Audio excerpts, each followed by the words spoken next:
Welcome to the StatTree video module for categorical charts. After collecting and scoring your data, the next task is summarizing your data.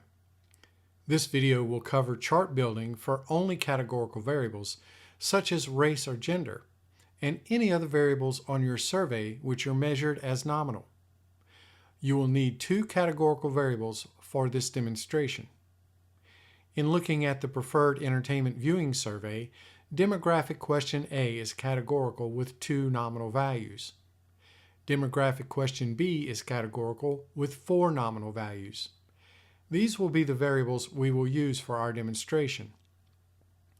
With the PEVS dataset loaded into the global environment in RStudio, you would choose race as the independent variable for the creation of a bar chart.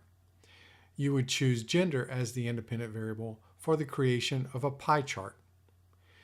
To generate charts for variables in RStudio, create a new script box. In the script box, type in the following code.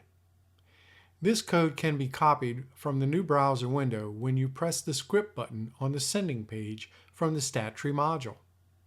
Select the code. Now press the Run icon.